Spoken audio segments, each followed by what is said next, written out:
কেয়ামতের যে 10টি আলামত ইতিমধ্যে প্রকাশ পেয়েছে। পৃথিবীর বয়স যত বাড়ছে আমরা ততই কেয়ামতের নিকটবর্তী হচ্ছি। রাসূলুল্লাহ সাল্লাল্লাহু আলাইহি সাল্লাম তার হাদিসের মাধ্যমে আমাদের কাছে কেয়ামতের অনেক নিদর্শনের বর্ণনা দিয়েছেন।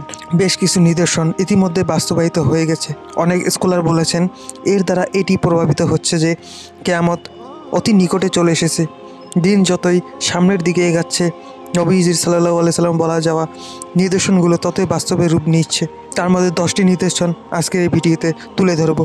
নাম্বার 1, আব্দুল্লাহ ইবনে আব্বাস রাদিয়াল্লাহু আনহু থেকে বর্ণিত, রাসূলুল্লাহ সাল্লাল্লাহু আলাইহি সাল্লাম বলেছেন, আমার পরে পৃথিবীতে সর্বপ্রথম ইরাকে ফিতনা সৃষ্টি হবে। নবীজির সাল্লাল্লাহু আলাইহি সাল্লামের ভবিষ্যৎবাণী আজ সত্যরূপে প্রমাণিত হয়েছে। নাম্বার 2, নবীজি সাল্লাল্লাহু আলাইহি সাল্লাম বলেন, তাবুকের যে স্থানটিতে কূপ রয়েছে সেটি কিয়ামতের আগে ফুলে ফলে ভরে উঠবে। আজ আমরা দেখতে পাচ্ছি তাবুকের ওই স্থানটি রীতিমতো বাগানে পরিণত হয়েছে। নাম্বার 3, তিনি আরও বলেন, লোকেরা এত পরিমাণ সম্পদশালী হয়ে উঠবে যে কেউ জাকাত গ্রহণ করতে চাইবে না। আজের সত্যতা আমাদের কাছে স্পষ্ট।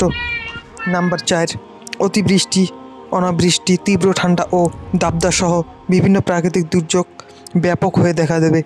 এতে করে মাঠঘাট ফসলহীন হয়ে পড়বে। আজ আমরা দেখতে পাচ্ছি প্রাকৃতিক দুর্যোগের কারণে ফসলের উৎপাদন কী পরিমাণ ক্ষতিগ্রস্ত হচ্ছে।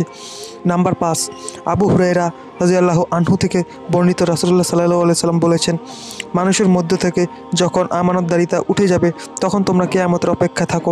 এর অর্থ হলো সময়ের সঙ্গে সঙ্গে পৃথিবী থেকে আমানতদারিতা দূর হয়ে যাবে। আর বর্তমানে ধোঁকাবাজি, প্রতারণা ও চুরি চামারি এত পরিমাণ বেড়ে গেছে, পৃথিবীতে আমানতদারিতা নেই বললেই চলে। নাম্বার 6, একটা সময় আসবে যখন পৃথিবীর সবচেয়ে ক্ষমতাধর রাষ্ট্রপ্রধানগণ বলতে পারবে না যে ইরাক আসলে কোথায় আছে।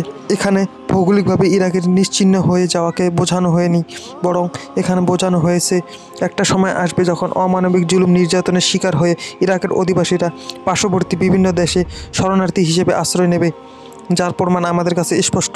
আমরা ইতিমধ্যে দেখছি ইরাকের অধিবাসীরা ভূমধ্য সাগর পাড়ি দিয়ে অন্যান্য দেশে রিফিউজি হিসেবে বসবাস করছে। ফলে ইরাক কার্যত জনশূন্য হয়ে পড়বে। অথচ বিশ্ব ইরাকের ওপর করা এই আক্রমণ ও জুলুম নির্যাতনের ব্যাপারে একেবারে চুপ থাকবে। কেমন যেন তারা জানেই না বা বেমালুম হয়ে ভুলে গেছে ইরাক নামে আদৌ কোনো ভূখণ্ড ছিল অথবা আছে। নাম্বার 7, চতুর্দিক থেকে ইসলামের উপর এত পরিমাণ হামলা আসবে যেভাবে নাম্বার 7, চতুর্দিক থেকে ইসলামের ওপর এত পরিমাণ হামলা আসবে যেভাবে নেকড়ের দল শিকারের ওপর ঝাঁপিয়ে পড়ে।